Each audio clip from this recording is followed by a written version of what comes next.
Good news sell. You know, I always wondered, they should have a show called Good News. Yeah, you know, the good news.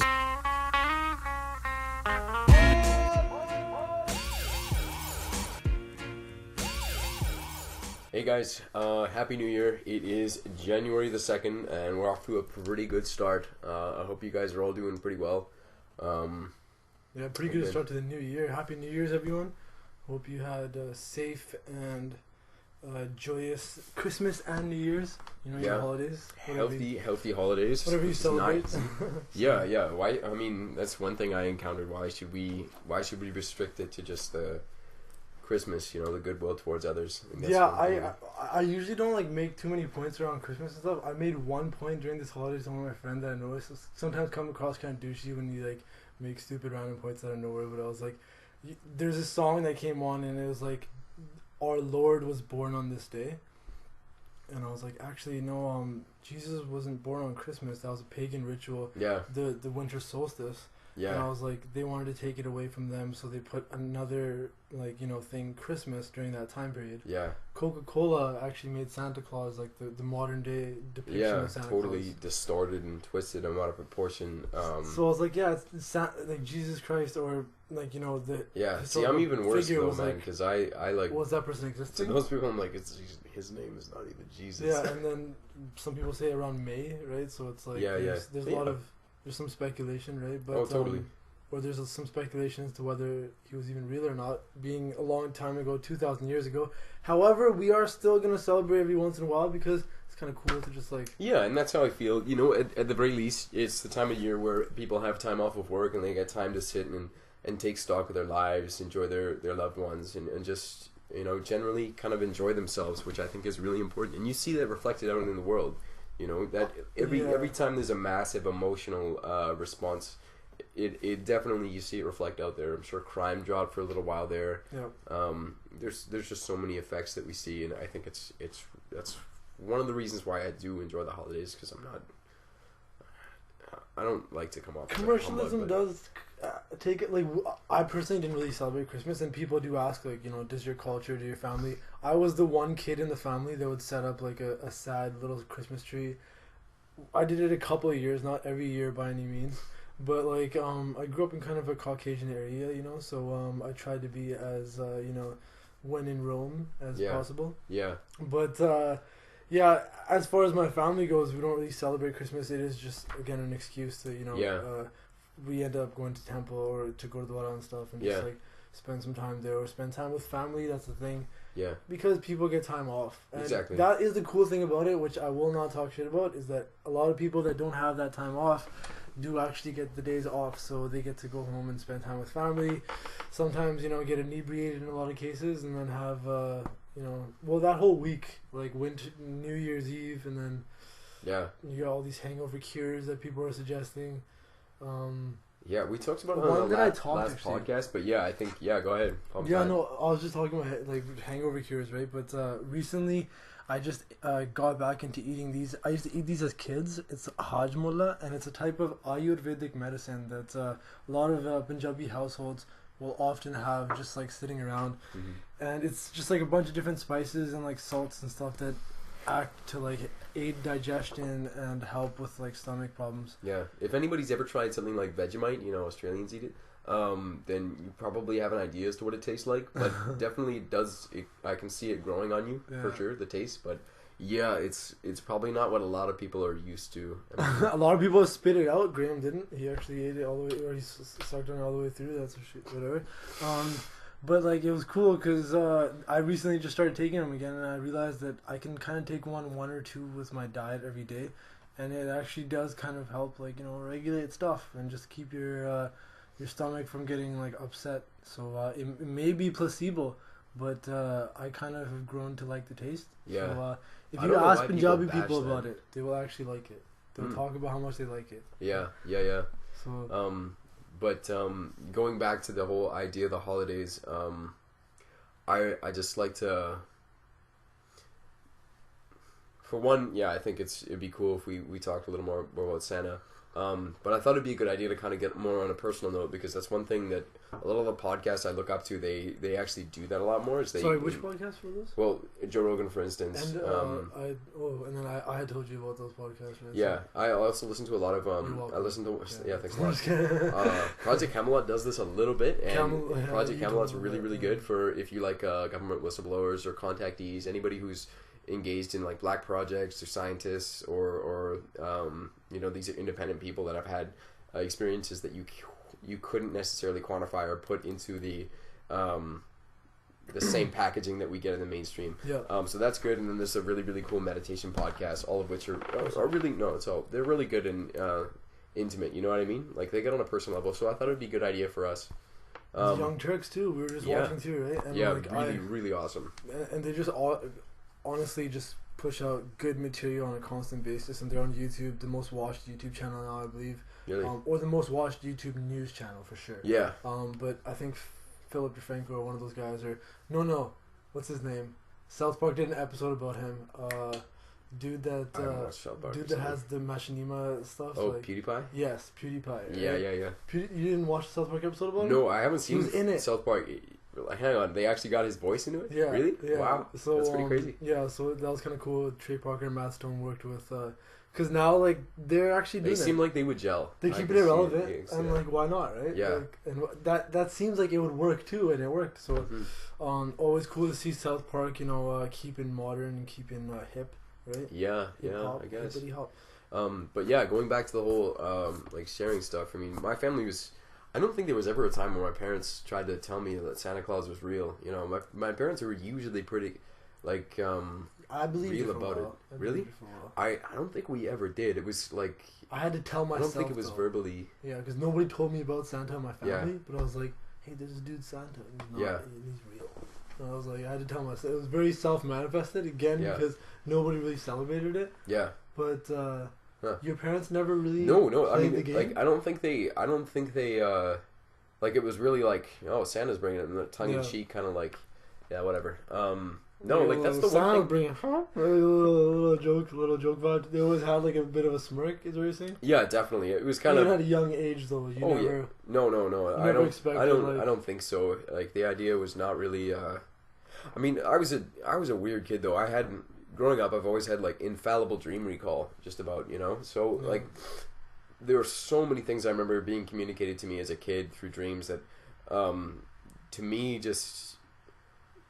I could already sort of tell like Santa Claus didn't really sort of fit into the concept, even though I was getting dreams like I would have concepts explained to me like reincarnation, about karma. These things would come to me through dreams, and at the time I just sort of took it as common sense. It was more so I think communicating to the subconscious rather than speaking to me on a conscious level. But my family itself, and this is something I've grown to love about us, but we're pretty cynical. We're a pretty cynical family, and we're comfortable in that cynicism, in that darkness. Yeah. And I think that's great to a degree. The thing is that so you're cynical, but that means that your family is observing something though. Yeah. So that at least they're observing something. Yeah. Oh yeah. I mean, so it's my siblings are. I mean, this might sound biased, but they're really sharp. Like they don't. They're pretty smart. No, like all of them. Like actually, I was trying to think if there's any dullards in my head really quick there, and I was like, no, they're. I can say that with confidence there. Like, I think this is why I think cynicism isn't such a bad thing in this respect, because in that respect you're not lying to yourself about anything. You kind of make the effort to see things as they are, and things, they're not all sunshine and rainbows. So the natural response isn't to be, happy-go-lucky about everything. It's to say, like, okay, well, yeah, things are pretty messed up, and you can laugh inwardly about it. And this is the beautiful side about cynicism. Yeah. Obviously, you can take that and say, like, okay, well, there's cynics who say, like, it's all going to hell, and why should I bother? Like, that's a different aspect of it. I'd like to think that we're a little more constructive cynicism, and I've drawn a lot from that. And I think it's for that reason that I've been able to look at the world really positive these days, because through that cynicism I've been able to appreciate the opposite side of the spectrum. And this is something I think a lot about, is that if, for instance, you have concepts like love and hate, and I don't think they're opposites. they're still operating on the same spectrum, and you really, to the degree that you understand one, you understand the other. You know, you can't go this far without going this far. You know, you're always going to appreciate the parallel. So that's what's really important, and that's why it began to make sense to me at a young age when I would hear things about the Buddha or something, when he would talk about what it really means to be enlightened is to be not neutral, but beyond those states. Is you're not always in love and you're not always in joy and peace. Is that you're no longer swayed by those currents any longer, and you're free from them. But that's because you can observe both. Yeah. And you don't have to interact. You know. Again, the desire is to have people that observe at least, right? And that's and that's always great. That's the craziest thing, man. And that's people cool Joe and them talk about Canada. Remember, how the that's a weird thing. So maybe that's a thing that we need to consider, is that we are talking from a privileged perspective. Totally. I mean, one thing you get to experience is if you're handling all of your basic needs, you know, your food, your clothes, your shelter, you know, you start to focus on higher order needs. Yeah, and I know some people are going to go like, all right, Maslow's hierarchy doesn't really fit any longer. But once you get those things taken care of, you begin to look more closely at yourself. You know, you have, and you know, if you don't want to do that, we tend to manufacture problems, right? White people problems. You know, that belongs to everybody who's privileged. You'll start to manufacture. Yeah, you'll start to manufacture things so you don't have to look inward, because really there's nothing inside you that's inherently wrong. It's all essentially a program designed for you to evolve. And it's as much time as you dedicate to that task of overcoming these as the podcast is going, not to spoil the ending for you, but everything is gonna be okay. That's nice. That's why Vine's kind of cool sometimes. I don't know if you guys can see that. It's just a serene setting.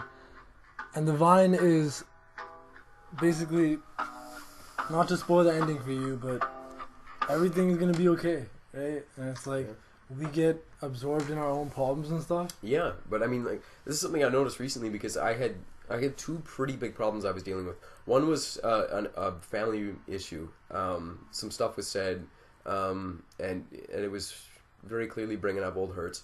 And I was interested to find that when I actually confronted it and dealt with it, that as good as it felt to be free from that, it was also something that I was, as much as it was tied to, you know, issues from childhood, and therefore real steps to be taken in terms of my development. It was also important for, I was using that in a way to try and distract myself from some of the more core issues about what I was doing to other people. Yeah. So I was absorbed in anger. You know, this is essentially ego saying like, why am I being treated this way? You know, what's wrong with this situation? Yeah. Confronting that and finding, okay, victimizing yourself. Yeah, exactly. And when that goes away, you think like, okay, well, I was really manufacturing most of that myself. Yeah. Like, yeah, that dynamic was created and it was necessary for me to appreciate that. Mm-hmm. But you know, for me to dwell on it, that's a different story altogether.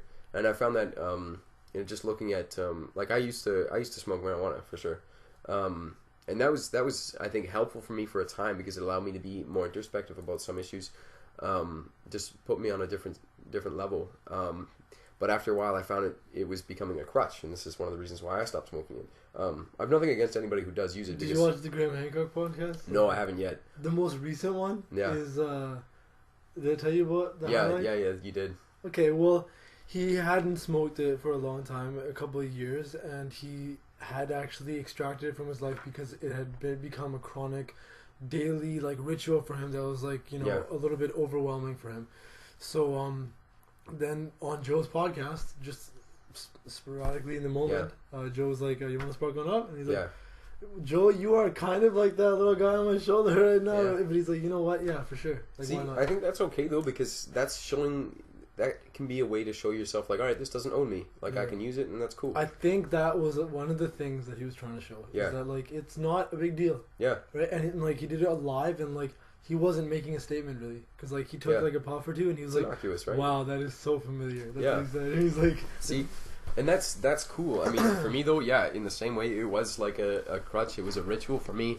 I come off I come home from work, working in a restaurant, it's pretty high stress, you know, working at Cactus Club or working at Earl's or whatever. The restaurant, like the kitchen scene, right? Like, yeah, I mean, yeah, granted, like servers deal with a lot more in terms of just like people garbage on a regular basis, but in the back of house, it's kind of like, you know, you're dealing with a bit of that. The inner politics of the line. Yeah, you definitely get caught up in that. I don't think you can go to work without getting involved to a degree. But yeah, so you would come home from work and you need some method to de-stress, and I didn't feel like watching television all night, so I thought like, all right, if I do this, then I can draw, or I can just, you know, tumble into these other worlds that I've got going on without having to resort to media or, you know, alcohol or some stuff, you know. Yeah. So it sounded like a better alternative. But since I stopped, this was a while ago now, a couple of years, I think, I found that it wasn't so much that this was acting like a crutch, but I thought, all right, when I remove this from my life, things are going to be a lot clearer for me. Like I have clarity, and I can go about my life. You were giving it more weight than it actually had. Yeah, and like once it was gone, as far as like on the big spectrum. Yeah, and once it was gone, I found for some people that can be. Yeah, like no, for sure. Yeah. Everybody's different, absolutely. Yeah. But for me, smoke weed every day, you know. Yeah. For me, when I got rid of it, I was like, oh wow, like the problems that I was using to actually suppress marijuana with are actually like right here now. Yeah. So I almost, in a way, felt like I was having more issues than I was before, and it wasn't just like a quick like, all right, well, you just stop using it, so your body's trying to find a new way, or you're trying to find a new way to handle and cope with these things. This persisted for a long time, partly because I prioritized dealing with things and trying to develop as a person, but that's just sort of how that came about, and I thought it was interesting. But it does, the insight that I'm trying to get at here is that you can, if you want, doesn't matter what needs you're dealing with at the time, obviously some are more pressing than others, you can actually go ahead and step over those to peer into the deeper needs of, well, I hesitate to use the term, but soul, you know, that inner core of yourself. I think you can step over these needs and look into it, and these other needs in a way can serve as a distraction for you, and I think that's what a lot of us allow. You know, this is why in some ways it's like when you're in a really good sleep and I'm trying to wake you up, like you're not going to come out so easily. You don't want to leave that, and I think it's totally true that as a culture, it doesn't matter, like we're living in privilege here in Canada, but we're still asleep to a lot of things. Yeah, and Joe and them, they joke about it. They're like, it's like back in the day, just this is an exaggeration, an onomatopoeia, for example, but it's like carbon atoms saying like, dude, I like being a carbon atom. You know what? Being a carbon atom is pretty dope, right? Yeah. Being a single cell organism, like, why can't we just be carbon atoms? Like, we should be content, right? And it's like, yeah, man, like we have the tendency to resist change. Yeah. As humans, right? And that's on the large scale, on the macrocosm, and on the microcosm, right? Yeah. And it's like, yeah, it's unfortunate sometimes that we have these certain tendencies, but we also now have the capacity to actually objectively look at our actions. Yeah. With reference to all the people around us that like, you know, we have access to. So I don't know. I think it is like every single time that there would be like a dispute between a father and a son. Yeah. It would always be like, you'd have a reference point. You could say like, oh, my father argued with his son on the same thing back in the day. Like, listen, right? And that existed for a long time in our society. Like a lot of generations. It's unfortunate, but now it's not like that. No. Because it's just totally different lives. No, I think like we got to that point where we're like you just snapped out of this repetition where you're going like, what the hell have we been doing? Yeah. What's this been doing for me? You know, and it's been going on for decades, for centuries, man.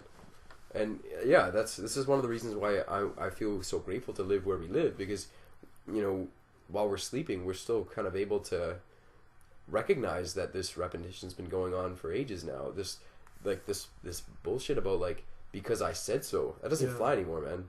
Yeah, and I mean the non willingness to take advice from younger people, right, is kind of, it's gone now, because I have a cousin who had a son, and my cousin's pretty old, so her son is only 4 years younger than me. Mm-hmm. In Punjabi culture, he's considered my nephew, right? Mm-hmm. Even though I guess it'd be like a second cousin and whatever, right? Yeah. But so he's considered my nephew, and he often will just make a point where I realized that he had like a non-biased perspective, and he makes a point that is, you know, better than mine. Yeah. Right? And I'm like, you know what, you're right. Like, my bad. Yeah. I'm wrong there. Like, I obviously, like, that's just my ego or Yeah. whatever. He'll point out my flaw, right? Yeah. And he's not always right, but you know, you have to be willing to take the criticism from everybody. Yeah, regardless of where it's coming from, Yeah. you can see it as having value. And- Sorry, And I'm he's a little sick. he's Value. 4 years younger. Like, I Yeah. kind of say now that much of a gap, about 4 years, means that that's 4 years less that he didn't have internet, right? Mhm. Or 4 years, so he has had accessibility for longer, right? Mhm. And non-accessibility for less time. Yeah, So he is, if he just, like, you know, listened to the same stuff that I listen to, yeah, then he would surpass me yeah, pretty quickly, right? yeah, And he does, like, he's a crazy smart kid, right? Yeah. So it's unfortunate, though, that he has an accent, yeah, that Surrey Jack accent, you know, yo buddy, yo, it's gonna be hectic, yo, right? I'm Yeah. like, gotta get rid of that. Nobody's gonna take you seriously with that accent, right? So Mhm. I have a bit of an accent too, but, you know, we work on the way we talk. This podcast is great for that, by the way. And we Yeah. do thank the podcast and the people out there for this opportunity to actually make our ability to talk on the camera and talk to the camera, talk to each other yeah. a lot more comfortably. So it's Yeah, just like, that's I gotta always say, awesome. like, I'm really grateful for anybody listening to help us facilitate this opportunity, because it has helped tremendously. When Joe started his podcast, Yeah. his first words, he was like, "Hello, world," and I was like, "Damn, that's sick." You know what's Like, really funny? He it's just like- did a podcast the other day with Dennis McKenna. Yeah. Oh, it made me sad. Yeah. And he's like, we're doing it without sponsors today. Yeah. We're brought to you by the universe. No, he can now do it like pretty much. Yeah, you can do it wherever. without sponsors. But like at the same time, he now has a staff. He Yeah. has like Brian is obviously paid by him too. yeah, And then there's Jamie Tuna, yeah, who's like Jamie's like pretty like he's like a smarter version of Brian, you know, like Yeah, he's got yeah, tech savviness, and he's not like. yeah. But Brian is also like not replaceable. No, he's been branching out and doing some cool stuff lately too. Although, like, yeah, you're right. Like, I've listened to a few podcasts now, and he's coming with some pretty dumb shit. He says a lot of messed up dumb shit, right? Yeah. But at the same time, He is proof that by osmosis anybody can, and yeah, no offense, Brian, but anybody can rise up and anybody can learn. yeah, And- I mean, that's a great example of osmosis. Just like people that like Neil deGrasse Yeah. Tyson has been Yeah. on there. Graham Did you say Hancock's been- Degrassi or DeGrasse? I say like I was a fan of the show back in the day. I'm a big Drake fan. I'm just kidding. No, I say Degrassi. Is Yeah, it DeGrasse. Yeah, I've DeGrasse. heard it. Me personally, I've heard it DeGrasse more than I've heard Degrassi. Mhm. But maybe I'm just hearing it wrong. Maybe You I'm probably are hearing it wrong. Yeah, so that's back to what we were Yeah, talking but about. you know, I wanted to speak to that too. The fact that, you know, this idea of there being an age difference. There's wisdom in all ages, and you can also sort of challenge that same dynamic. That idea that Yeah. we have a misconception about something too. For me personally, when I go to school at the University of the Fraser Valley, and one thing I've noticed is Shout out. that was a major shout out. You're like, when I go to school at the university. except I didn't like face the camera and like. Because you didn't have a pop over. shirt, but you would have. Right? Except So- maybe this could be educational Continue. value. Anyways, I went to going to the class sizes there. I found that not class sizes. What I'm talking about. When I go to the classes there, I've noticed that like the ratio of girls to guys, like guys are outnumbered by a pretty big margin, and perhaps that's due to the fact that women learn differently from men. They're able to concentrate for longer periods of time. Guys get fidgety. We learn actively. There's all that. But by and large, the ones I speak to there, they have they're just much more engaged with their education. They're able to look further into their future and say, this is why I need education. Yeah. This is why I'm dedicated here. And they seem to be just all around better students. You know, you can still be a smart person and not be Yeah. a good student. But I've met a lot of really, really good students who are women there. And that's just been my personal experience. I don't know if that's different Well, elsewhere. I mean, I think that atmosphere is made for like I've said that before in the past, that before it was very male oriented, Yeah. the education system, and it kind of swung a little bit. Yeah. When the feminist movement comes, you have to swing with a lot of power in the opposite direction, and it kind of now Pendulums, is yeah. a little bit in the opposite direction a little Yeah. bit. So it is made for like for women to do really well, and like it's unfortunate that our current system still like does not allow them to come into the working force with the same equality. Because there still is like a lack of equality there. Definitely. However, I won't be like a white knight though when it comes to being like feminist and stuff, right? Yeah. Like I won't be a male feminist. I'm an equalist. Right? No, exactly. Like I think there could be a lot of problem with people trying to overcompensate. But what I was trying to get at with that was that, and this is where it gets a little tricky, but. Because there's still that patriarchal mentality behind some things, there's a lot of guys that are not willing to accept like this new female mentality that's coming in now, that are more goal oriented, that are more focused on their objectives and capable of doing these things. You know, you'll talk to a really intelligent girl, and it's pretty easy for guys to go like, you know, they'll try and tell themselves in their head like, all right, she's like. Like they'll be zoning out of the conversation. Yeah, they feel intimidated, so they'll try to. Girls have said that to me. They're like, "Whoa, you're actually talking to me legit." Like, and they're all surprised. That's crazy now too. Like, you know, people that have taken the time to just. I'm not saying that we talk anything differently. By the way, we're not trying to pump ourselves. It's just that like we just kind of talk to people. Like we try to be as outwardly social and like interactive with everybody as much as possible. Just try to avoid like putting your own bullshit onto somebody. Yeah, and even if you're not. Sometimes like you can just talk to a girl if you're not trying to get with her, right? Like it seems like crazy. Yeah, and that's one thing that I'd really like to establish is to get away from that idea, you know. And I think that's really common, you know. When you talk to anybody, like we all do this. We go like, all right, what do you want? Doesn't matter if you're a guy or girl, but you know, I'd like us to get to that stage where we've reestablished trust amongst human beings. That's gonna take a little while, but it's different societies though, right? Like at the end of the day, North American society, like Canadian and American, are kind of bundled together in that sense. Yeah. Apparently we're a little bit higher, which is kind of debatable. But like the European countries and stuff and Asian countries have totally different societies too, right? Yeah. So it's some people have gotten those things a little bit more like tweaked out, right? Yeah, so, you know, like, and I'm always amazed. Like I have two friends from China, Haimo and his girlfriend E, and they're living down in the U.S. They're finishing up their masters. One is E is looking into environmental protection, and Haimo was actually getting into engineering, so looking into. Like he's working with sustainable energy systems, and the Department of Energy has actually looked at one of the programs that he and his team have designed. Even Tesla Motors is looking at some of the work that he's doing. So I'm not sure where my cousin works in Ottawa. He works for like the environmental regulation. Really, like, in Ottawa. Cool. He worked in DC for a while too. Yeah, so that's really cool. Yeah. And I mean, like just speaking to Haimo and E, like they're some of the most humble, hardworking people that I've ever met. I actually met them in Kenya, and it struck me because they were talking to me about how intense their schooling was, like insane. Like I just felt like a total idiot. Like my schooling compared to theirs, nothing. And the fact was they had a little bit of time off, and where they decide to go, like you know, North American kids here, like all right, I got time off, I'll go down to Mexico, I'll party or whatever.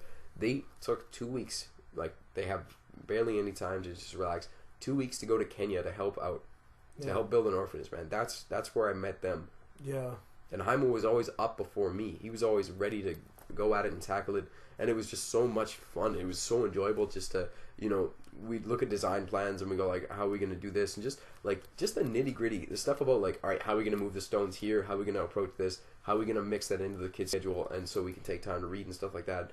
And just hearing his perspective and just like how quickly he could just abstract in details.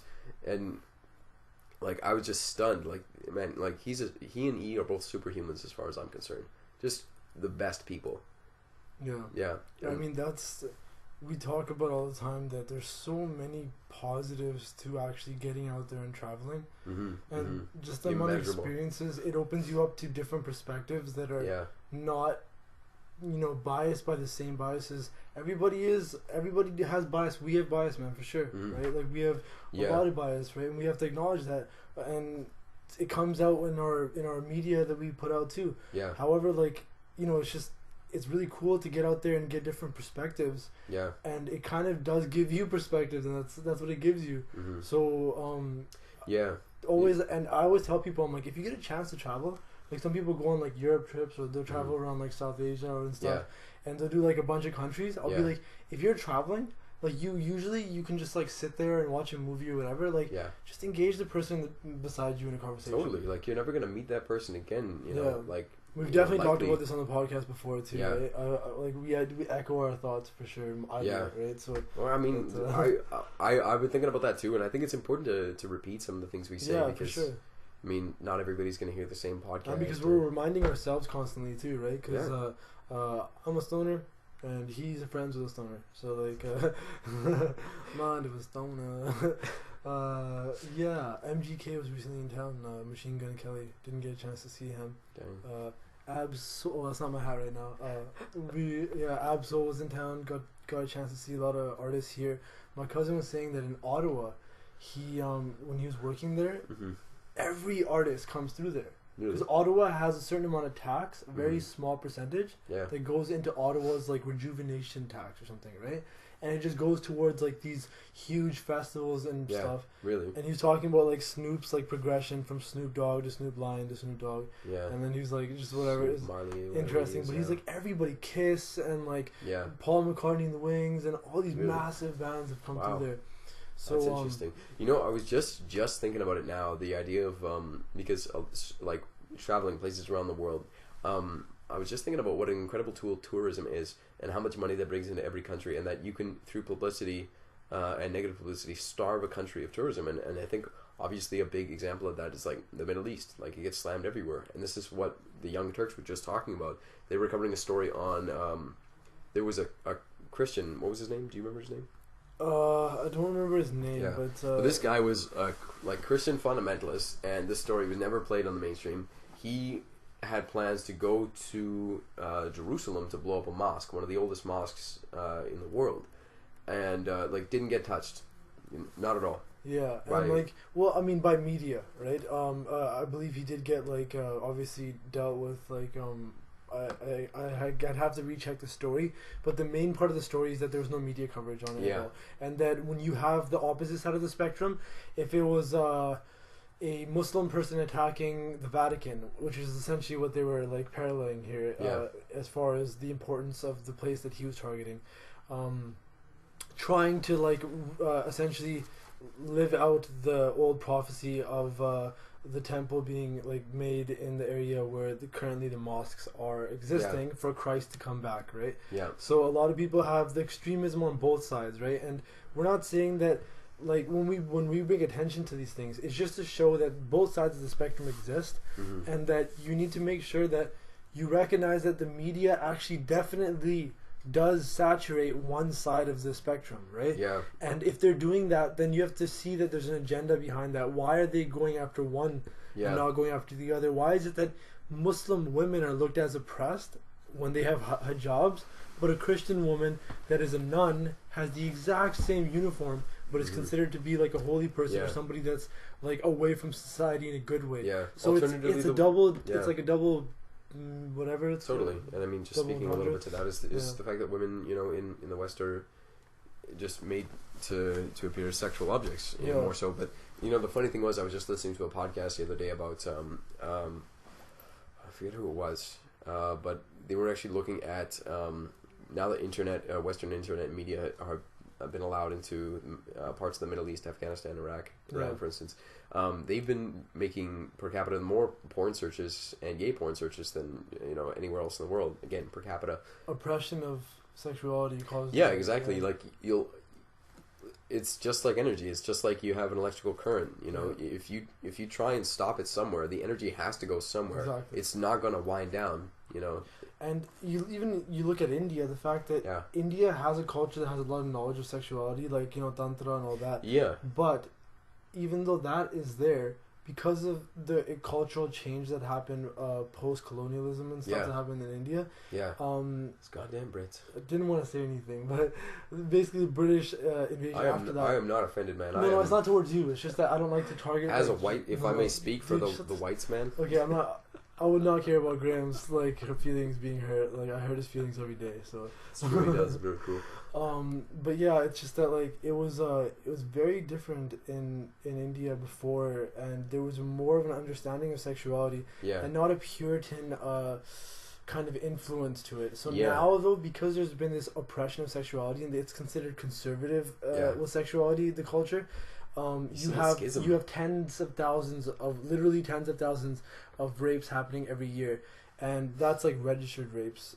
Unregistered, you know, there's so many that women that and victims that don't actually go and report these things. No. So Graham's right. Like it happens. That's what happens if you make that energy suppressed. It's gonna come out in these random bursts. You can see that in like in the West, for instance. A really prominent example is the fact that like the America's. Oh yeah, I was listening to Thaddeus Russell. He's a professor of American history over at Occidental College. But yeah, he was talking about the fact that like the West has its puritanical influences are just insane. Like no dancing, no nothing. It's work is just good for the sake of work. Yeah. Like anything outside of that is just, you know, it's totally defunct. But like you'll see in America, there's still that puritanical influence, and then you'll see like Jersey Shore. You'll see like porn is huge. Porn money is bigger than like any other industry, just about. Yeah, and the double standard is really strange in a lot of cases, which is what you're kind of speaking on. Like they had this recent, the Young Turks did this thing about there's this type of underwear that's called comfy balls. And the United States banned it from coming from Europe somewhere because the name of it, and they said it was like the word balls in that context, saying that your balls would be comfy, and it's like it's considered obscene, right? Mm-hmm. So they banned it, and they're like, that's okay. So now let's show this Wes Anderson or something denim commercial, right? And it was like this completely like nude girl that was like sitting with like her jeans were down to here as a denim one, and she's like on this like leather couch, like it's like covering up all the interesting parts or whatever, right? But it's just like, you know, like one of those ads, and it's just like a denim ad, but it's like no, you can't even tell what the ad is necessarily for. Yeah, you know. But it was like that's okay, and that's allowed in the society and allowed. But you're not allowed to use the word comfy balls when they could have called it comfy like testicles, a medical term, and that would have been okay. So it's like we have sometimes we allow certain things out, like anaconda, right? Yeah, and then man. See, I just I gotta agree with Bill Hicks. God rest his soul, or you know, universe rest his soul. That like marketers, you know, people that work for ad agencies, public relations, man, just get out of that line of work, man. Your creativity. Could be, I mean, there's a lot of ways you can use it for positive, though, right? Because like you can, and like, people do. What I'm speaking to though are the people that like how make commercials, beer commercials, shit like that. You know, shit that we don't need, and that you are in like I can't. I've never met a person where I've seen advertising work on them ever. We only ever get pissed off, or we completely tune it out. We're Canadians. Yeah, and it is different. It is different, and I've seen the difference in different countries. I've seen the difference of how much ads actually do still impact people. Right? I think it has an influence to the same degree that there was a story a while back about the guy who, you know, the Obey shirt brand. Yeah. You got Andre the Giant. The graffiti artist that originally developed that, he just put that everywhere. That was his symbol. Yeah. And people thought it's everywhere. It must be important. Yeah. I think that's one of the influences that ads have going for them now. But in terms of the actual meaning, you've seen these. I hate these Charmin bears. These toilet paper Charmin bears. Yeah. I hate them more than anything, man. And it's an irrational hate. Yeah. But it's about toilet paper and these bears like finding reasons to enjoy wiping their ass, and it kills me because it's so and I'm choosing here to get insulted, my allowing me to feel like my intelligence is being insulted, but that's what I'm rallying against. That's the kind of wasted human potential that I can't abide. And of course I have to apply that to myself and say I can't stoop to that. That's as far as I can go. But speaking person to person, I think it's like targeting the Berenstein Bears generation. Like it's like those kids grew up. I'm the Berenstein Bears. And it's like they're gonna buy toilet paper. Who buys the toilet paper? The parents buy the toilet paper, right? Yeah. And it's like, okay, so you're gonna make kid friendly kind of ads, but they're gonna be for the parents. Okay, then how do you target the parents?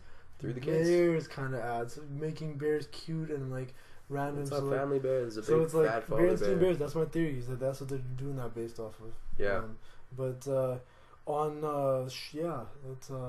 Yeah, but I mean, like, we can go on and on about media and why that's such a messed up organization. Like, yeah, it could be, but dialing it back a little bit, one thing I wanted to say is, like, one of the reasons why we do this podcast, after all, is just the fact that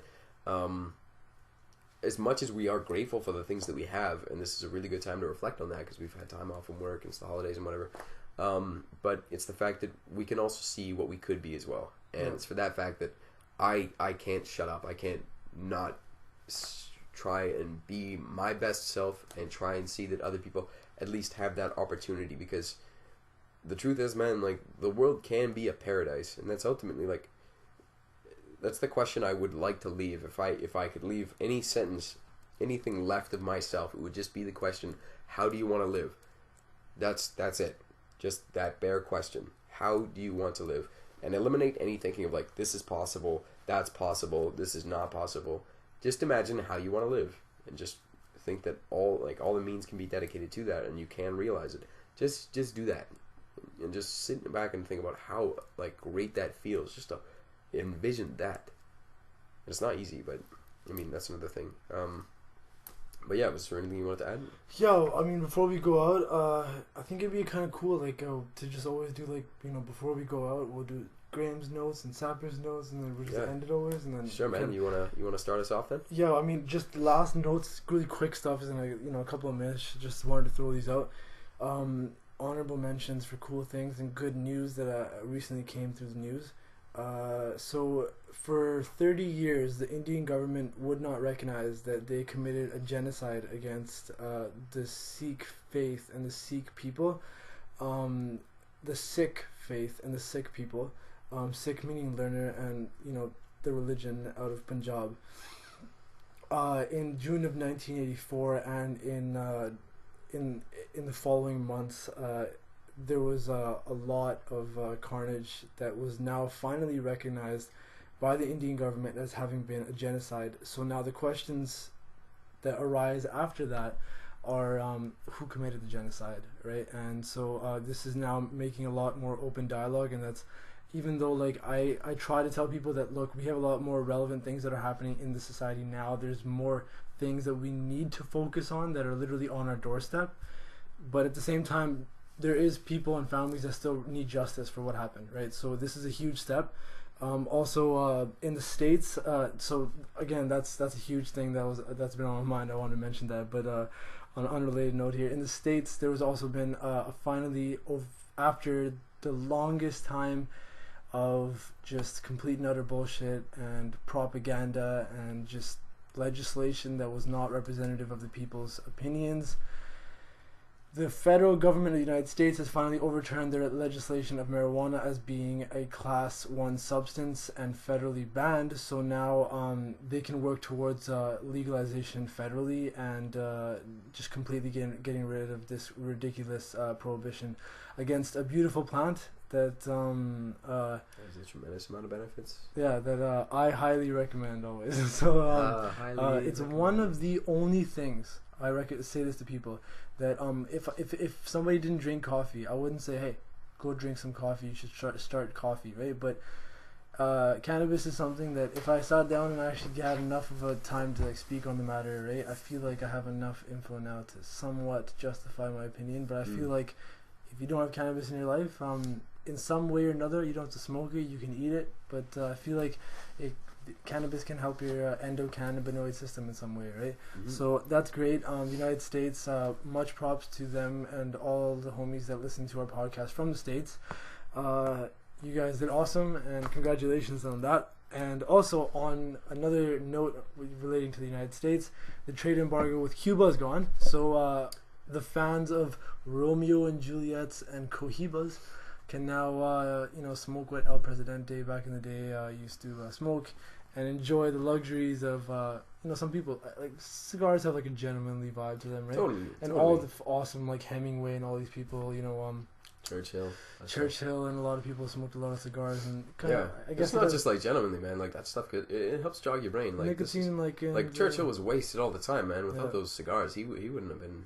So valuable. So that's Sapir's notes for ending this podcast, right? We're gonna keep it going. And Graham, you got anything to add?